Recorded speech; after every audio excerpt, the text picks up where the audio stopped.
باز بەڵێ خۆشەویستان من لەگەڵ خاتوو ئەرخەوان ڕەسوڵ شاعیر و نووسەر و وەرگێڕ لێرەم لە تەلاری هونەر قسە و باسی زیاترەکەین.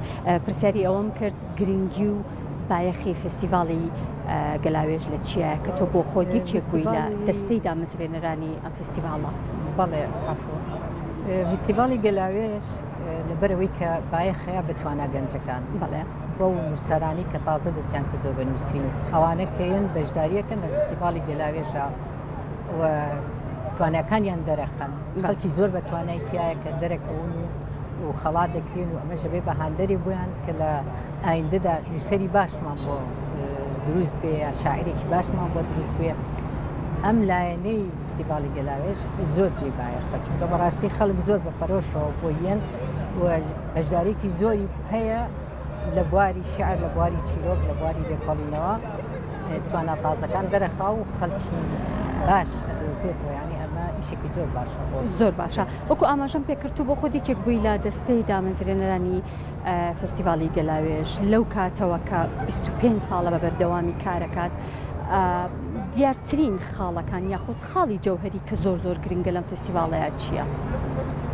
فستیڤاڵ وەکوتم ئەو توانە گەنجانە ئادۆزێتەوە، ئەمە خاڵێکی زۆر پۆزیتیڤە و دوای ئەوە کۆبوونەوەی یەکێکا بەو هەموو ئەدیب و نووسەرانەی کە لە مثلەن ئێرانەوەیان، لە وڵاتە عەرەبیەکانەوەیان، لە وڵاتەکانی ئەوروپاوەیان، کۆبوونەوەیەکی جوانی ئەدەبیە بۆ ئەوەی کە ئەوانیش شارەزاییەکیان هەبێت لەسەر ئەدەبی کوردی، لەسەر نووسەری کورد، لەسەر ئەو هونەری کوردی ئەو شتانە. بەڵێ ینی ئەم تێکەڵبوونی کلتورانە، ئەم تێکەڵبوونی سەقافەتە شتێکی زۆر باشە کە ئەمەش تەنیا فستیڤاڵی گەلاوێژ توانێتی ئەمە بکە و ساڵ بە ساڵیش پەرەی پێیاوە. ئەمە یعنی جێی دەستخۆشیە لێیان و شتێکی زۆر باشیشە. بەڕای من بێجگە لەوەی کە ئەوان ئەناسین خۆشمان ئەدیب و نووسەرەکانی کوردستانیش یەنە ناو ئەم فستیڤاڵەوە و یەکتریە بینەوە ئاڵوگۆڕن بیرۆڕا ئەکرێ و شتی تازە و شتی بەرهەمی چیان هەبێ، یعنی لەگەڵ یەکتریا باسیەکەن. ئەمە کۆبنەوەیکی ئەدەبی زۆر جوان.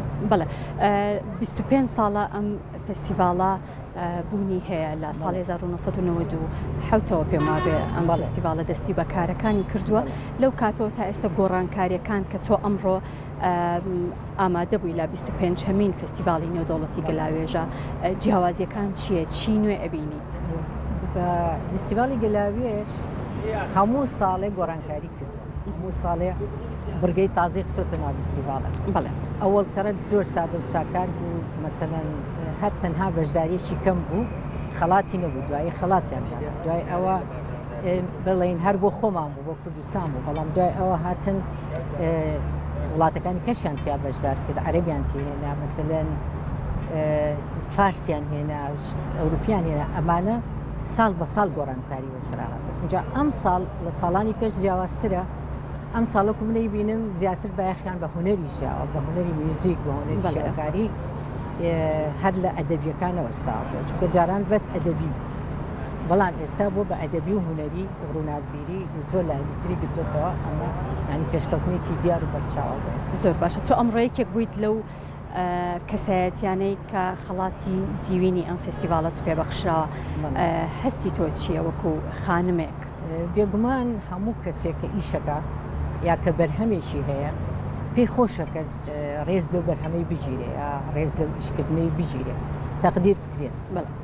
منیش هەر وەکو هەموو کەسێکیکە کە ئەوە نزیکەی 50 ساڵە من لە بواری شعر و نووسین و وەرگێڕانە ئیشەکەم، ئەو خەڵاتی بنکەی گەلاوێژ بۆ من هاندەرێکی زۆر باش بوو.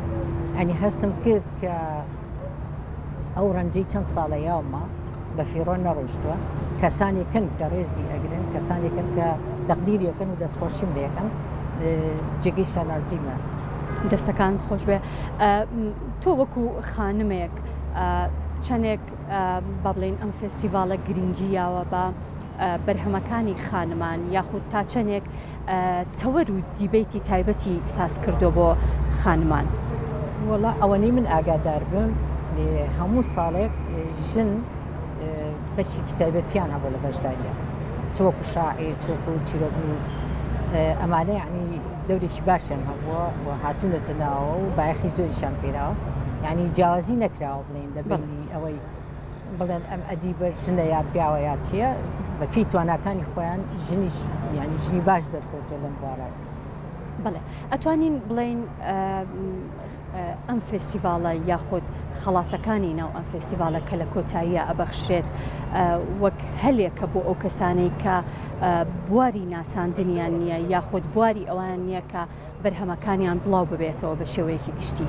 بێگومان ئەوانەی کە خەڵات وەرەگرن خەڵات یەکەم و دووەم سێم لە شعر و چیرۆک و لێکۆڵینەوە ئەمە ئیتر ئەرکێکەکێتە سەرشانیان کە ئەبێ هەوڵ بن بەرەو باشتر بڕۆن چونکە ئەوان لێرا خەڵاتیان وەرگتووە ئیتر ناوێت بچنەوە بووەوە هەوێت بەرەو پێش بڕۆن ئەمە هاندەرێکە بۆیان توان لێەکە کە زیاتر هەوڵ بن زیاتر پێشکەوتن لە بەرهەمەکانیان ناکەن زیاتر خۆیان پێ بگەێنن یعنی بەڕاستی اینجا دەرکەوتنەکەشیان لەولاوە هەموو ئەوانەی کە خەڵات وەرەگرن زۆر بە باشی دەرەکەون لە بوارەکە خەڵک ئەیان بینێ ئەڵێنەوە خەڵاتی یەکەمی گەلاوێکی وەرگتۆن ینی جێی بینە ینی شانازی ئەو کەسانەیە کە خەڵاتەکە وەرەگرن و خەڵکیش زیاتر ئەیان ناسێت و ئەچنە ناوباری ئەدەبیەوە بە سەرکەوتوی بە توانایەکی باشەوە.